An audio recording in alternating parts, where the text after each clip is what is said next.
そうそうそう。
だから赤ちゃんの粉ミルクでインスタントのレトルトのさなんだっけおしりこあれを入れるのよ。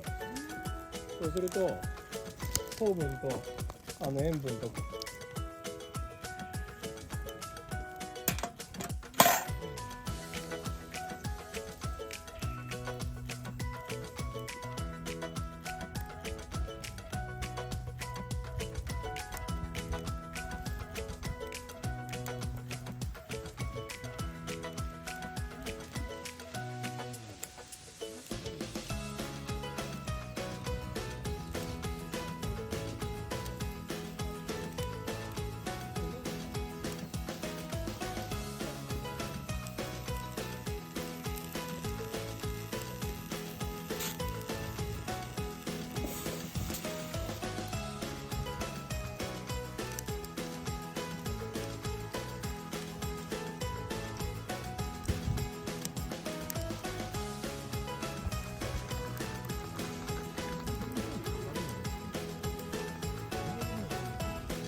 まあ、俺の焚き火台をどうやら使いたいらしいよ。出してもらいます。どうぞ。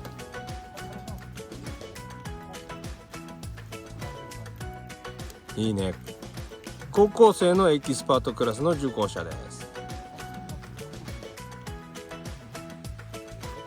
これを4倍とかです。まだまだ真ん中かけてる。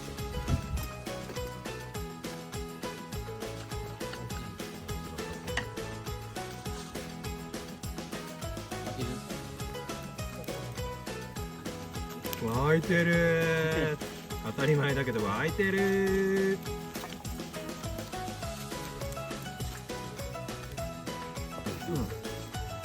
先頭半号2型ってやつですね。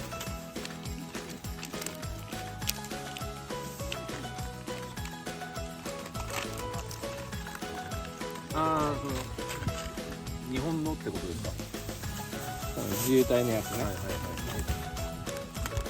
あれの固定品みたいなものそうそう、これはロスコのやつですね。ああ、モデルは一つっていうか同じ形をみんなが作ってる。そうです、そうです。それでも十分ですよ。同時にできて便利そうですね。そうなんですよね。半号って結構深いじゃないですか。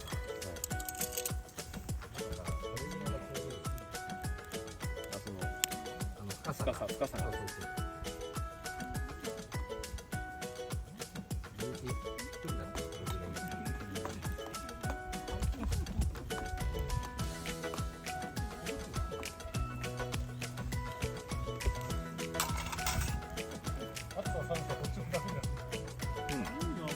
思ったほど薪の使用量多くなかったから調理するのには。もう小枝。そうですね。これおすすめです。